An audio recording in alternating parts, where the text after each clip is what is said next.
Praise the Lord, hallelujah. Zion வேதாகம ஆய்விற்கு அன்போடு கூட இயேசு கிறிஸ்துவின் நாமத்தில் உங்களை வரவேற்கிறேன். இன்றைய தினத்திலும் ஆதியாகம புஸ்தகம் அதிகாரங்கள் 5 முதல் 8 அதிகாரங்களில் உள்ள வசனங்களை தியானிக்க சர்வவல்லமையுள்ள தேவன் நமக்கு கிருபை பாராட்டுவாராக. ஆதியாகமம் 5 அதிகாரத்திலிருந்து 8 அதிகாரங்களில் 4 அதிகாரங்களில் உள்ள வசனங்களை நாம் தியானிக்க போகிறோம். 5வது அதிகாரத்திலே ஆதாம் முதல் நோவா வரையுள்ள வம்ச வரலாறு அட்டவணை அங்கே கொடுக்கப்பட்டிருக்கிறது. கர்த்தருடைய நாமத்துக்கு மகிமை உண்டாவதாக. இங்கே அநேக ஜனங்கள் நாளுக்கு நாள் பெருகி கொண்டிருந்தாலும் அவர்கள் பொல்லாதவர்களாய் இருந்ததை குறித்து வேதம் தெரிவிக்கிறது. தேவ பக்தியுள்ள மக்களின் வரிசையிலே அங்கே ஆபேல், ஏனோக்கு அவர்களுடைய பெயர்கள் 11 அதிகாரத்திலே குறிப்பிடப்பட்டிருக்கு. விசுவாச வீரர்களுடைய பட்டியலிலே அந்த பெயர்கள் வருகிறதை பார்க்கிறோம். நோவாவினுடைய பெயரும் வருகிறதை பார்க்கிறோம். கர்த்தருடைய நாமத்துக்கு மகிமை உண்டாவதாக.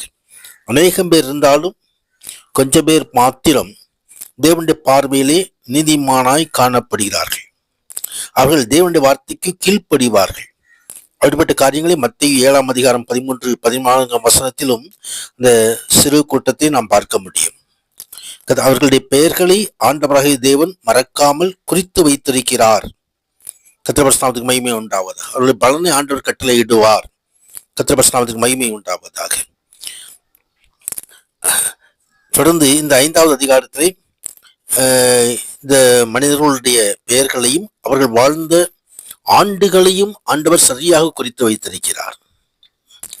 ஆதாம் முதல் நோவா வரைக்கும் உள்ள எல்லா காரியங்களையும், எத்தனை வருடங்கள் வாழ்ந்தார்கள், எந்த குமாரர்களை பெற்றார்கள் என்பதெல்லாம் மிக தெளிவாக மிகவும் சரியாக அங்கு குறிப்பிடப்பட்டிருக்கிறது. நாம் வேறு எந்த புத்தகத்திலும் உலகத்திலே இப்படிப்பட்ட காரியங்கள் குறிப்பிடப்படுவதில்லை. கர்த்தருடைய மகிமை உண்டாவதாக. இந்த பட்டியலிலே ஏனோக்கு என்ற மனிதன் ஆண்டவரோடு சஞ்சரித்துக் கொண்டிருந்ததை குறித்து 22வது வசனம் நமக்கு தெரிவிக்கிறது. கர்த்தருடைய மகிமை உண்டாவதாக. தொடர்ந்து நோவாவும் ஆண்டவரோடு சஞ்சரித்துக் கொண்டிருந்தார். 6வது அதிகாரத்திலே இந்த மனுஷருடைய அக்கிரமம் பெருகி போனது நிமித்தம் ஆண்டவருடைய கோபாக்கினை அங்கு கடந்து வருகிறதை குறித்து பார்க்கிறோம். ஜனங்கள் பொல்லாதவர்களாய் அவர்களுடைய அக்கிரமங்கள் தேவ சமூகத்தில் எட்டும் பொழுது தேவ கோபாக்கினை வந்து விடுகிறது. தேவன் நீதிபரர், அவர் நியாயாதிபதி. ஆனால் தன் காலத்தில் இருந்தவர்களுக்குள் நீதிமானாய் உத்தமனாய் காணப்பட்டதான நோவாவுக்கு கர்த்தருடைய கண்களிலே கிருபை கிடைத்ததை பார்க்கிறோம்.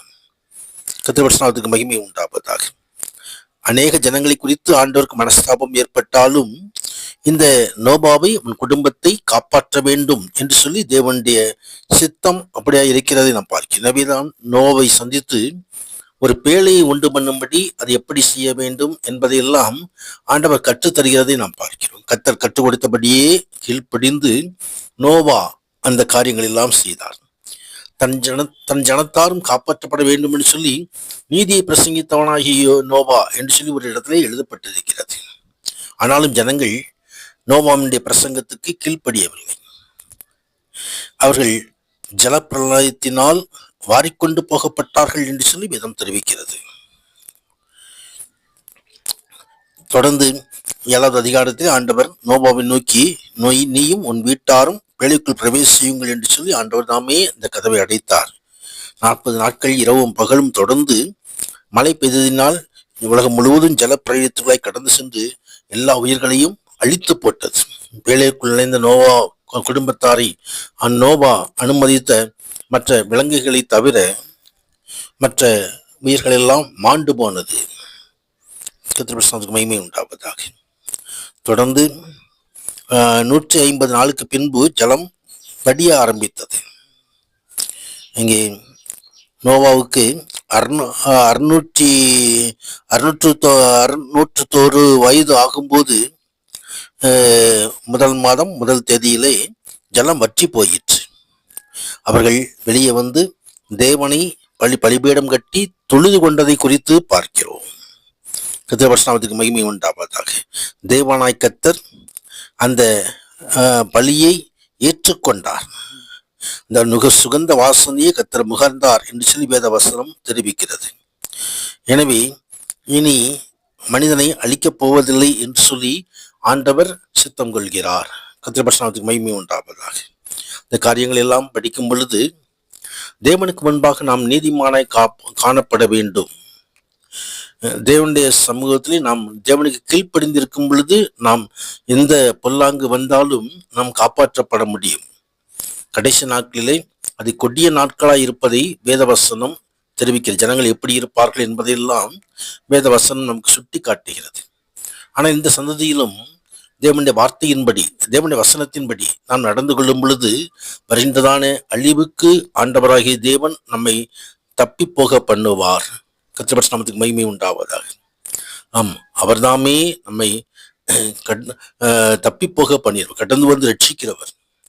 கர்த்தருடைய நாமத்துக்கு மகிமை உண்டாவார். முன்ன தேவனுடைய சட்டின் அடைக்கலத்திலே நாம் மறைந்து கொள்வோம்.